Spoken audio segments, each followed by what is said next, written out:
Welcome to the Legal Leaders Podcast, LawVu's community for in-house legal professionals. LawVu's mission is to accelerate the evolution of the in-house legal profession, and with this podcast, we showcase modern legal leaders from across the globe.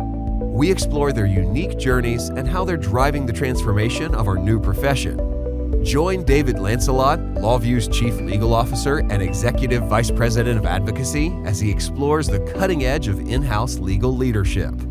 This is the Legal Leaders Podcast. Hey, everybody, and welcome to the Legal Leaders Podcast. I'm David Lancelot, your host, the CLO and EVP Advocacy at LawVu. I'm super excited to have Jawwad Irshad here with me today. He's the General Counsel of Tokyo Electron Europe Limited. Jawwad, thank you so much for joining us. Thank you for having me, David. Jawwad and I met at the recent Legal Leaders Conference in London. Very cool to hear your story. Your backstory is really cool, and what you've been able to do with your legal function is really cool. And the company you work for is pretty, dramatically world-changing, particularly these days. So all of those things, I was just like, got to get him on the show. So here we are. And right behind you, for anybody who's watching the video, Jawwad's got a picture of Tokyo back there, sky tree, some cherry blossoms. And I should say, just as we start, Jawwad will be using a visual aid on the show today. He's got a graph. It's one of those graphs, for anybody who knows me, that I absolutely love. It's what I would call the money slide. The thing that you show the business people and they go, damn, this guy's good. And I just love that kind of stuff. So we will certainly make that slide available with the show. But if you wanted to see it, during the show, you probably have to check out the YouTube version. All right, Jawwad. So tell us a little bit about your role and Tokyo Electron. Okay, so my role, I'm General Counsel for Tokyo Electron Europe. I'm also the Company Secretary for Tokyo Electron Europe. We have two subsidiaries, which I'm also Company Secretary for. My role is incredibly broad: risk management, legal, compliance, data protection. It's an incredibly broad role with very few staff. I tried to operate on a lean model where we don't just increase headcount because there's a lot of work, but I tried to utilize technology and efficient processes to help achieve objectives. Yeah, which is, of course, music to my ears, and probably everybody who's listening to this show too. I would hold Jawwad out as a practitioner of the sort of business people with legal skills, modern legal leadership model. Before it was cool, let's say. So Jawwad, tell us a bit about the company. For those who are not in the semiconductor industry, what does Tokyo Electron do? Tokyo Electron, headquartered in Japan, as you can imagine by the name, Tokyo Electron. It manufactures semiconductor production equipment, which our customers use to produce semiconductor devices. So we have huge household names who are our customers, like Intel, TSMC, Samsung, for example. They are some of our larger customers. Right on. We also produce equipment that helps manufacture flat panel displays, so flat screens on your phone or on your TV, for example. Gotcha. Yeah. So, it may be a few years ago that people didn't know what TSMC was. I think everybody in the world now knows what TSMC is, right? Like all of a sudden, we all know a lot more about chip fabbing than we used to. And Tokyo Electron is actually very, very core to that entire, infrastructure, because you're literally producing these enormous machines, probably the most complex machines in the world that I would say so. that create even more complex like the most complex things in the universe, except for the human brain, I think is probably how somebody smarter than me would describe it. But yeah, so you guys are right there, and you're leading the legal team that is right there, certainly for the whole of Europe. The whole of Europe. So it's nine countries that I'm responsible for. Yeah, fascinating, really fascinating. And I think it's fair to say that for that kind of business, when you think of commercial deals, you're talking about like very, very significant, like millions, yeah. Many zeros. Many zeros, yeah, many zeros. The cheapest one is many zeros, yeah. Right on. Yeah. And so, my background is like ad tech, right? So we're talking, if you get 25 cents out of something, you're really impressed. Maybe a big auto dealer contract for a month or something, but you guys are selling real world stuff that has enormous impact and costs many zeros. So yeah, fascinating stuff. Now, you came into this company. I think you had some time in maybe banking before. No, gas. Gas, that's right. Yeah. Scotia gas. Scotia. There you go. Yeah, see, I learn something new every day. Scotia gas. like Nova Scotia in Canada. Yeah. Nova Scotia. Yes, Scotia Gas, and then you come into this incredible business, and you've been you're there a little bit before you're asked to take over and sort of transform the legal function, I think. So I joined to create the legal compliance function in Europe. It was all being managed out of Japan. Okay. And then business was increasing, and they wanted to have somebody on the ground over in Europe. So I was hired to create the whole legal and compliance function and risk management function within Europe. Yeah. And I mean, I'm just sort of like amazed at your ability to bridge that cultural and technological, space there. So you hadn't worked for a Japanese company previously, right? Like there was no, and so here you are, how you got the job is probably an amazing story in and of itself, right? But like, so you come into this gig and they're like, okay, British guy, set up legal function for gigantic Japanese, world leading business. How did you like, where did your model come from? How did you start on that journey? Well, I always had a lot of ideas ever since I was a trainee. I was involved in the law firm I practiced in. I was always involved in sort of innovation and tech innovation, how to make our life easier. For example, there I was thinking about how can we time record more efficiently so that I'm not having to click so many buttons, and I was involved in that project. And then similar in SGN, the gas company. So I was able to, when I moved to Tokyo Electron Europe, try to apply those methods within the organization, knowing that actually I am the decision maker effectively. It is all based on how I want it to be. I was reporting into our SVP for finance, and he's not a lawyer, he's a finance guy. So I was the only legal mind in the organization, really. I had his backing and the MD's backing to create the organization.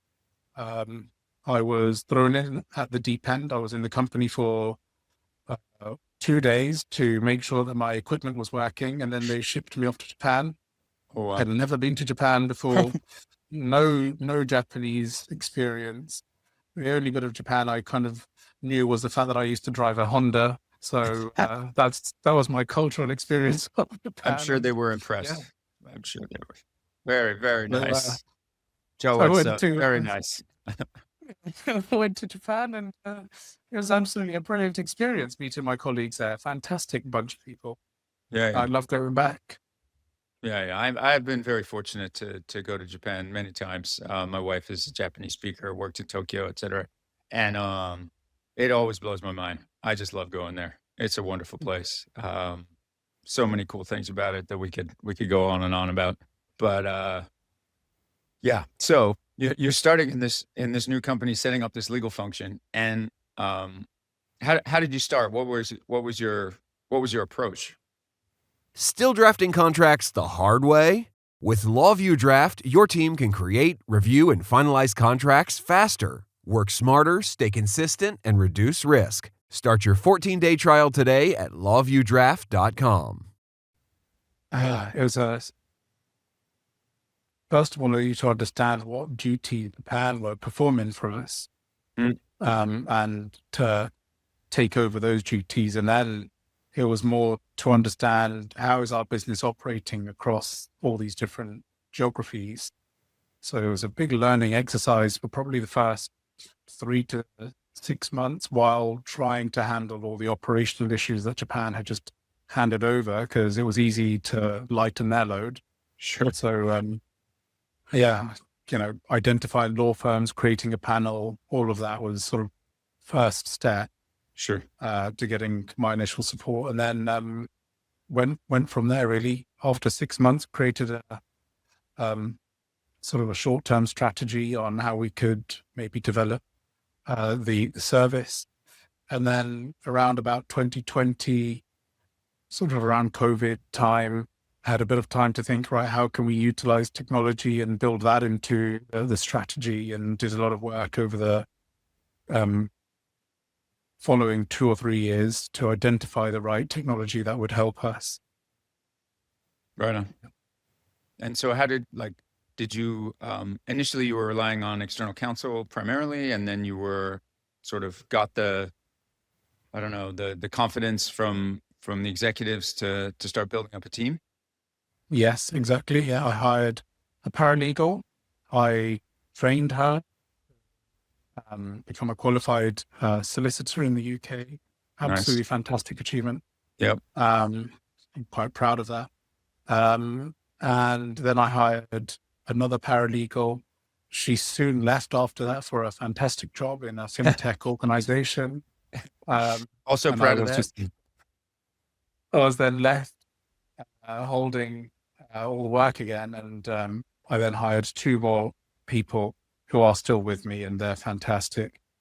So there's a team of 4 now. There's me and 3 people, 2 qualified solicitors and a paralegal. We run the European organization. Right on. And so, maybe transition to what you did post COVID with So and during share COVID, visual stuff whenever you are in the mood. If you want to right. talk through your story. Absolutely. So during COVID, I had the time to think about what is our strategy? How can I operate in an efficient way? I'm not somebody who likes to just get head count for the sake of it. I like to have an efficient process. So I will share with you the visual aid. If you can bear with me. And for the audience, this is a relatively simple graph with I think it's spend on the x-axis and y-axis is time, right? If I'm getting my x and my y's right. Can you see the screen here? So the x-axis is time, and the y-axis y is spend. Yeah. So this is total legal fees spend by fiscal years, not calendar year, it's our fiscal year. Right on. So here's towards the end of COVID, you'll see that dotted line is an amount of money. Unfortunately, I can't give you the exact numbers for confidentiality reasons, but you'll see here. Then it sort of grows. So just to be clear, so what we're talking about is total legal spend, right? So internal and external spend.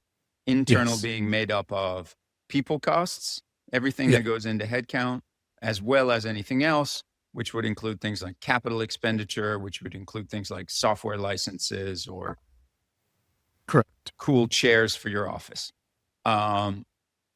Screensavers. Everybody needs a new screensaver. And then external spend would be outside counsel, consultants, et cetera, right? So all of those together make up what Jawwad is showing us, which is a sort of blue curved line starting in financial year 2022, where spend is at a certain amount, and which we'll say is significant let's just say significant. Yeah. And grows here, we've added some additional headcount, like I said, in 2023. And the intention there was to try and reduce external spend even more, or total legal spend even more, but it actually increases. At which point, I've explained to management that actually I think we need to invest in technology. I have found some really good technology that I think we need to invest in, and I will help drive down total legal spend. You'll see the first investment I make is here.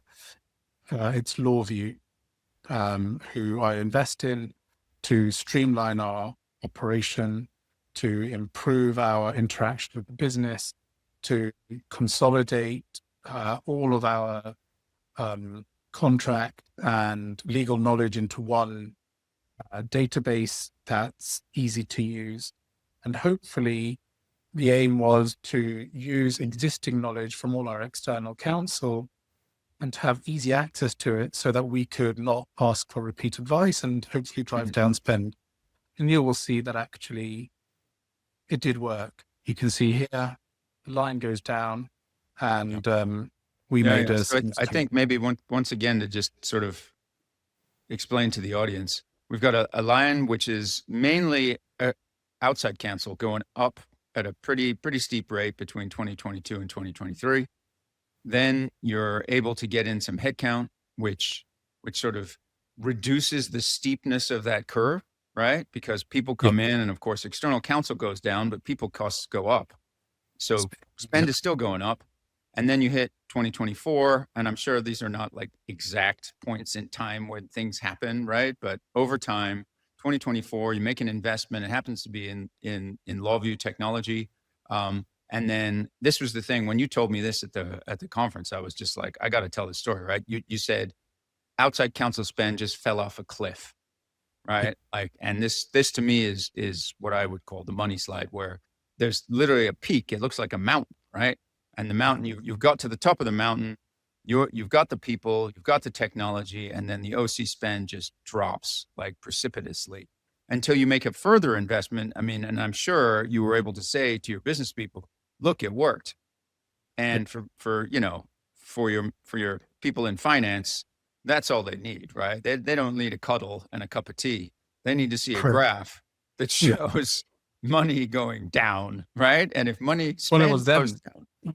They are the ones who prepared this for me. I asked them to make it. I said, all right. Oh, nice. Rather than me make it myself and you think I've manipulated data, why don't you make it with your data? And they made this for me. Awesome. Yeah. So they proved your case to everybody, right? And as it should be, right? That's their job, right? I mean, it's a bit silly sometimes. I had to make graphs like this at eBay, and I always felt a bit silly trying to put points on a graph and make slides and whatever, when finance, of course, should have had all the numbers. They just didn't have it in one place. So anyway, mountain precipitous drop over time, 24, 25. And that's, inclusive of external counsel spend, internal people costs, and software license costs, right? So the spend is now going down over time, right? Overall spend is going down because you're saving so much on external counsel fees, which I found to be just such a wonderful example of how efficiency internally in a legal function can be so beneficial. And so can you tell us why you think OC spend, you were able to reduce it so much? So as I mentioned previously, I think being able to put all of our data that we'd gathered over the last, since Knowledge 2018 management. when I was at the company, created a knowledge base, and being able to access that knowledge base quite easily using LawVu's like sophisticated search functions, I think helped us reduce our external cost, because we weren't going out to outside counsel for advice we'd received some years back. Right We now. were able to And is that, you think, use the because knowledge. you have more, I mean, I don't know enough about the business model, right? Like your business, you're selling basically manufacturing equipment, right? Super sophisticated manufacturing equipment, and similar issues are coming up maybe and you've got them in the knowledge base, and you're able to, your team doesn't need to dig around too much, right? You find things that are relatively evergreen, and then you're able to work with that advice again. Correct. So what we would do is we would surface that information, because our business model doesn't change. It's Sure.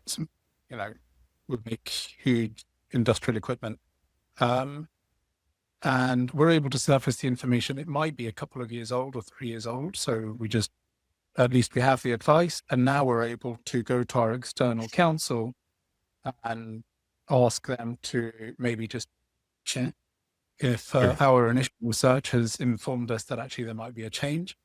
But it actually allowed us to ask them for targeted advice rather than for opening a blank checkbook and saying, I need advice on X again. Nice. Yeah. And that's something, I got to say, that's something I hear all the time these days, right? Like in-house lawyers, and this is the case, this is the sort of journey we've been on for the past at least 20 years now, is I can remember being at Amazon and being told, just use Google, right? Like, just use Google. You don't need to go to external counsel. You can do this research yourself.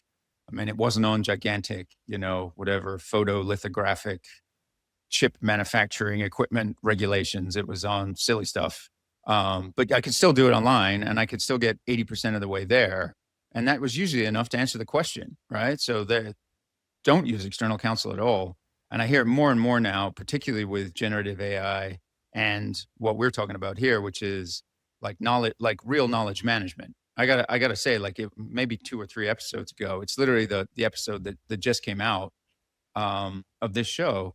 I said that knowledge management is the future of in-house legal practice, right? Like understanding where your information is, and being able to either serve that up directly to the human, or use it to answer questions via whatever AI tools you've got embedded in your platform is going to take so much work off the plate. And this is a clear example of that. Absolutely. So we make additional investment and to see the trend going down. And this end point here, you'll see is just marginally above our COVID times. And, COVID business sort of was insignificant, really, sort of reduced quite substantially. And we've reduced our cost to a similar level. So for the audience, the graph now shows current spend, financial year 2026, down to the point at which it was in financial year 2022. So obviously there's still costs. You've got people, you've still got some external counsel spend, you've got technology spend, you've got those sweet screensavers, and I think this is the thing that like we can't show on the graph, the revenues, the income and the profits of Tokyo Electron are significantly higher than they were back in financial year 2022. But the legal costs overall, the entire legal costs of the European business are nearly the same as they were in financial year 2022 when the business environment was much, much more challenging due to COVID. So I think that's a tremendous story of scaling a legal function to meet the needs of the business. And, whenever I hear that BS about legal being a cost center, I just say, like, maybe you should speak to this guy and he can show you that legal is actually a business driver, right? Legal is accelerating the business by doing things that everybody else, I'm sure, in the business would like to emulate. Yeah. Awesome story, Mike. So I think the sort of punchline to that story is you literally just got back from Tokyo, where you were presenting on that. And I'm just interested to hear how that went down with the big bosses. I've presented on that here as well to our MD, and I've presented it on to our executives in Tokyo. I think everyone, to a person, were amazed at actually how well the strategy has worked. Sure. And I think, some of them said to me that we need to start using this kind of model in, our other subsidiaries, and maybe I should share this information within the group so that we can all sort of learn how we can all go on that journey. One of them said, how do you know what the right technology is? How do you even know what to buy? And how do you even know how to put it in? You're a lawyer. How do you know this? Yeah. Well, I just said, you've got to have an interest in it. You've got to be an expert in the field, right? Sure. Yeah. Well, you I'm got an to have, expert lawyer. I understand our processes. So you've got to yeah. understand that. Well, and operational mindset and business strategy and fit. I mean, and credit to you for putting that all together in a way that worked for the organization, right? I say this all the time, but software isn't leadership, right? Like buying some technology is not going to make you a great GC. What you've done is as you were saying, took the time to created the headspace, or had it created for you in some fashion, right? Back during COVID, but created the headspace to think about how can we make this a more effective modern legal function, and then implemented your strategy. That's leadership, right? That is modern, effective in-house leadership. And part of that strategy includes operations, and part of that strategy includes technology. But it's the package, right? And it's the knowing, I think this is important too. It's the knowing how to communicate that in the language of the business that really is like the slam dunk, break the backboard, forgive the Americanism. But like, that's how you really like own the thing, is communicated in a way that the people in finance and the MD, et cetera, understand and say, can we give you more resources to do more of this? That's a story you don't often hear in the in-house legal function, right? But that's a story I feel like we should hear a lot more, because there's so much opportunity. Oh, I think so. I think in-house legal function's underrated. I think skill of lawyers is quite underrated.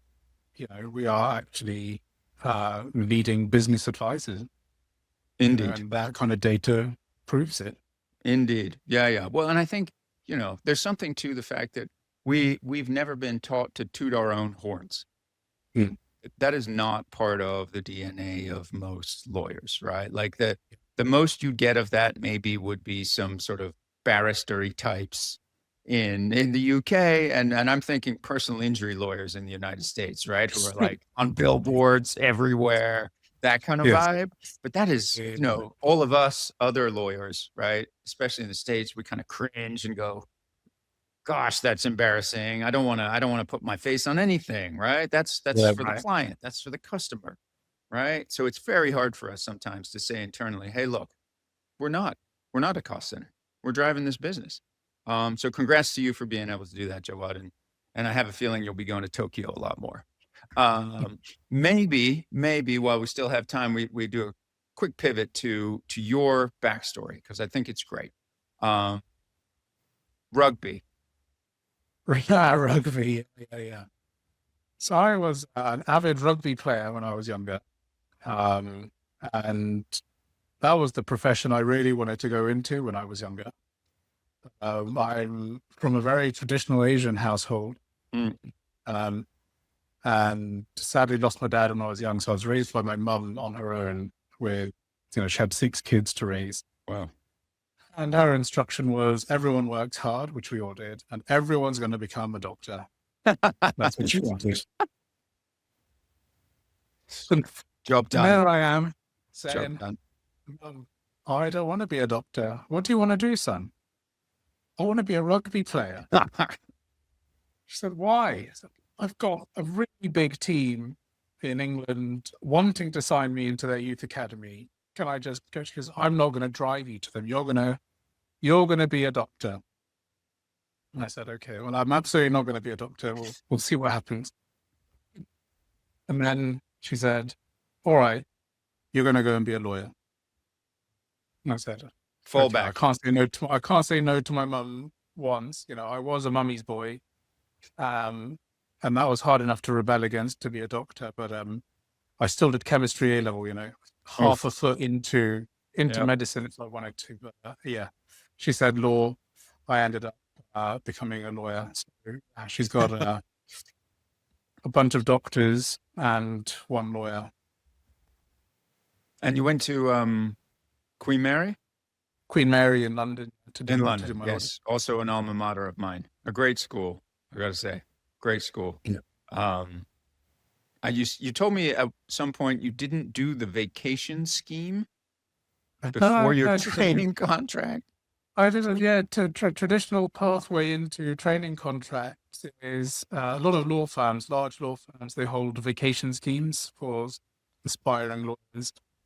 And in between year 2 and 3 of law school, I didn't do a vacation scheme.